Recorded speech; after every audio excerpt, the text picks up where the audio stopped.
সেই ভগবান গৌর হরি কি করলেন জানি?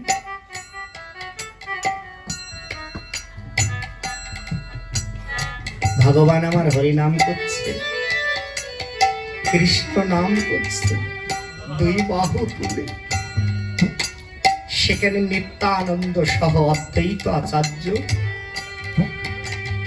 64 মহন্ত, দাদাস গোপাল পঞ্চপুত্র সহ সকলে উপনীত ছিলেন।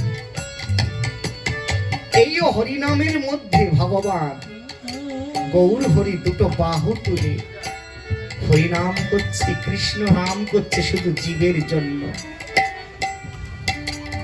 বদনে কি বলছে জানেন? ওরে যার মুখে ভাই হরি কথা নাই, তার কাছে যেন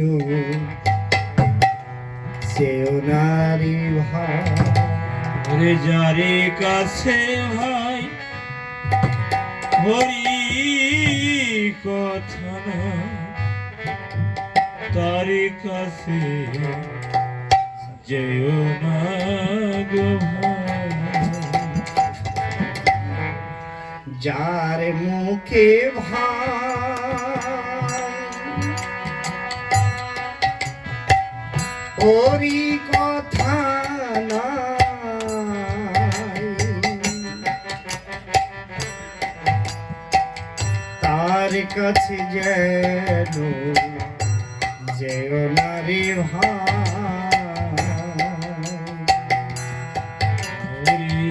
যারে কাছে ভাই হরি কথা না, তার কাছে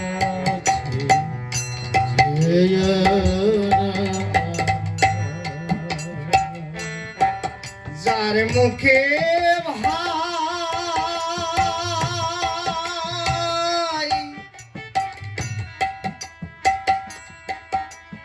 হরি ধ্বনি পাওয়া যায়,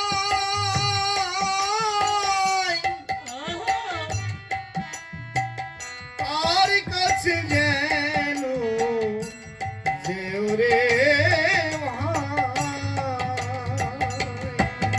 রে যারে কাছে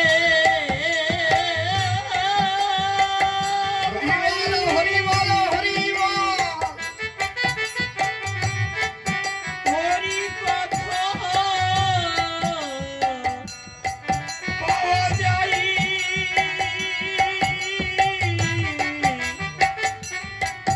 তারি কাছে তোরা অগজ জয়া ভাই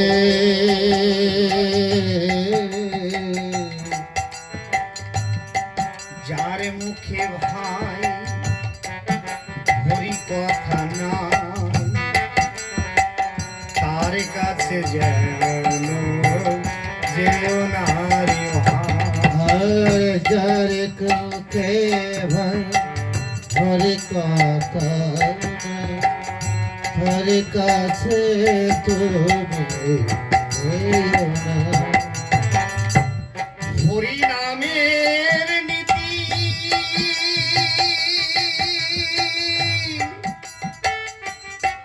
গাও গীতি গীতি, অন্য গীতার গেয় না রে ভাই। রে হরি নামের নীতি, ওরে কাউ গীতি গীতি,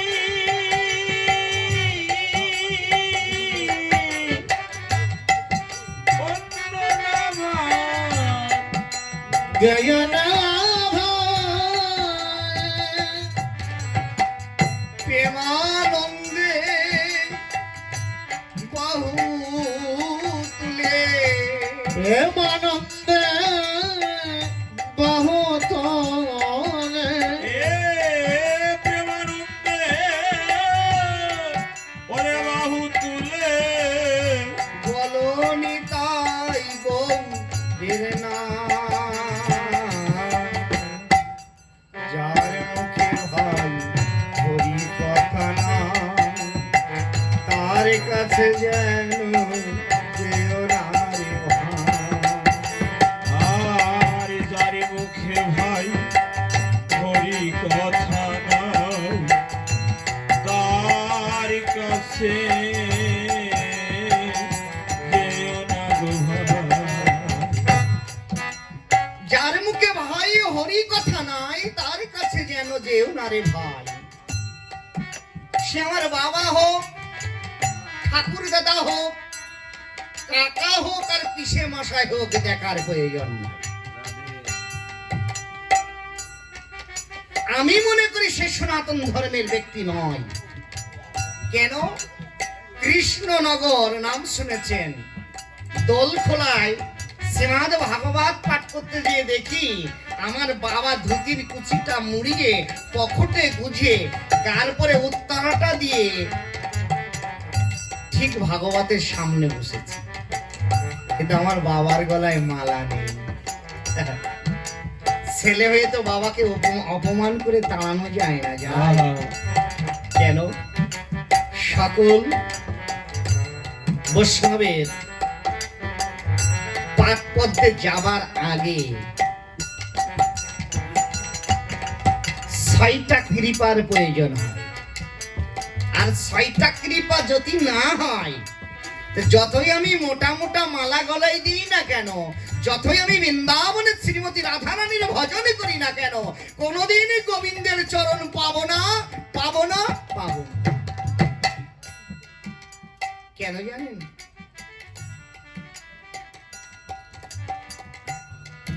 ছয়টা কৃপার প্রয়োজন। 6টা কৃপা কি কি? প্রথম 1 নম্বর কৃপা হলো আমার পিতা, তার আশীর্বাদের প্রয়োজন। বাবার আশীর্বাদ পেলে মায়ের আশীর্বাদ হয়, আর মায়ের আশীর্বাদ হলে পরে কার আশীর্বাদ হয়? দীক্ষা গুরু আর শিক্ষা গুরুদেবের আশীর্বাদ হয়।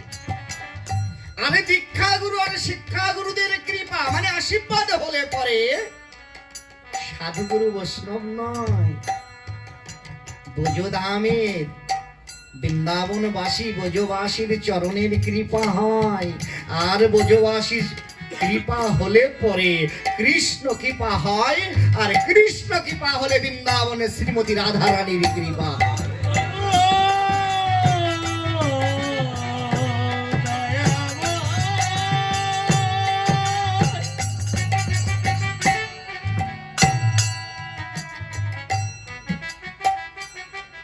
কেন জানেন? আমার বাবাকে তো অপমান করা যায় না, কিন্তু ভাগবত বললেন, বললেন না যার মুখে ভাই কৃষ্ণ কথা নয় তার কাছে যেন যেও না রে ভাই। ছেলে মহারাজ তো নাম শুনেছি, যে আমার ছেলে আসছে সামনে বসেছে ধুতির কুচিটা দিয়ে, কোনো মূল্য নেই। কেন? ভাগবত বললেন, ভাগবত বললেন কি জানেন? যার কণ্ঠেতে তুলসীর মালা নেই, যে দীক্ষা শিক্ষা মন্ত্র গ্রহণ করেনি, কোন বৈষ্ণবের সন্নিকটে সাধু সঙ্গে বৈষ্ণব সঙ্গে উপনীত হয়নি, তার হাতের 1 গিলাস জল কুকুরের পিচ্ছাপের সমতুল্য। তাহলে তাই যদি হয়ে থাকে, আমার মা আমার বাবা আমাকে মানুষ করেছে, এ ধরাধামে যখন নিয়ে এসেছে,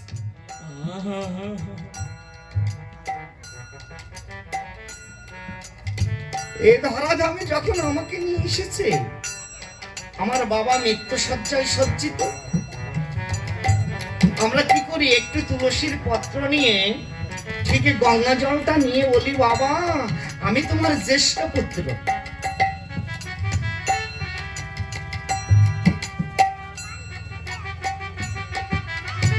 আমার জ্যেষ্ঠ পুত্র আমি, বলে জলটা যখন দিতে যায় বলে না বাবা মৃত্যু শয্যায় সজ্জিত।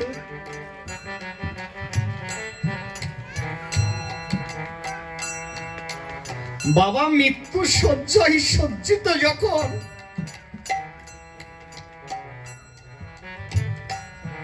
আমার বাবার মুখের কাছে জল নিয়ে যে বলছি, বাবা আমি তোমার জ্যেষ্ঠ পুত্র, তুমি একটু জল নাও।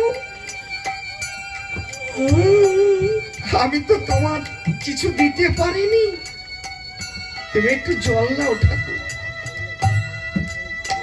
কিন্তু আমি যে গীতায় বললেন, যার মুখে কৃষ্ণ কথা নাই, যার কণ্ঠে তুলসীর মালা নাই,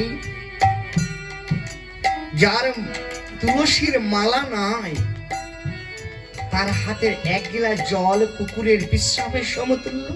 তাহলে আমি কেমন পুত্র যে আমার বাবা সারা জীবনের মতন চলে যাচ্ছে, আমার বাবা কোনোদিন খেতে চাবে না, আর কাপড় চাবে না, আমার পাশে বসবে না, আমার কথা বলবে না, সারা জীবনের মতন চলে যাচ্ছে, আর আমি তার কেমন পুত্র যে আমার বাবার সামনে আমি মিথ্যে কথা বলছি, বাবা এই নাও এক গ্লাস জল নয়, এক চামচ জল নেও।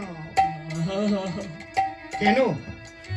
বাবার সামনে সারা জীবন চলে যাচ্ছে, একটু সত্য কথা বলা যায়নি যে বাবা আমার গলায় মালা নেই, আমি দীক্ষা শিক্ষা মন্ত্র গ্রহণ করিনি, আমি কৃষ্ণ নাম করতে পারিনি, তাই আমার দ্বারাই তো তোমাকে জল দেওয়ার মতন শক্তি হয়নি, তাহলে আমি তোমাকে বিষের বদলে, জলের বদলে বিষ দিলাম।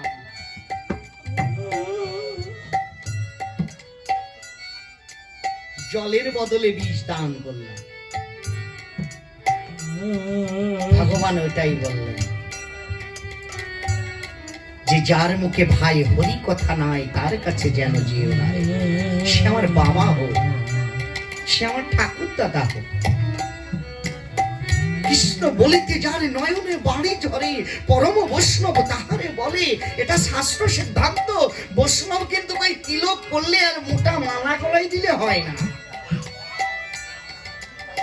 বৈষ্ণবের মধ্যে ভাব করা জানেন, কষ্ট পাবেন না তো। আমি আবার বৈষ্ণব নিন্দা করছি না, কিন্তু আমি আমার মতন গোপাল মহারাজের কথা বলছি, মানে আমার কথা বলছি। আমি তিলক কেটে মোটা মোটা মালা গলায় দিয়ে আজ কৃষ্ণ ভাবাবন্য বেশে আমি কি করলাম? আমি কি করছি? দুইটা বৈষ্ণব, মানে দুইটা গুরুদেব, একটা হলো কাঁচা গুরু, একটা পাকা গুরু। কাঁচা গুরুর ভাবটা কি? মন্ত্র নেবার আগে ফদ্দ কষে যারা যারা কাঁচা গুরু তারা কেন কাম কামনার বাসনায় তারা ফদ্দ কষতে থাকে। আর যারা পাকা গুরু তারা কি করে জানেন? তারা পায়ে হেঁটে বিনামূল্যে তিল তুলসীর পত্র দিয়ে প্রতিটা জীবের দাঁড়ে দাঁড়ে হরিনাম বিলিয়ে বেড়ায়। তিনারাই তো কলিযুগের মহাবৈষ্ণব, এটাই ভাগবতে।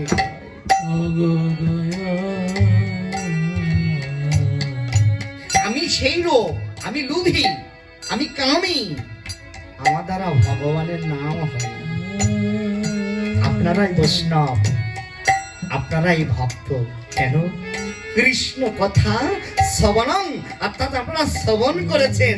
আমি পাঠ করে যে ফল লাভ না করব, আপনারা শ্রবণ করে সেই ভগবানের চরণ তলে যেতে পারবেন। শাস্ত্র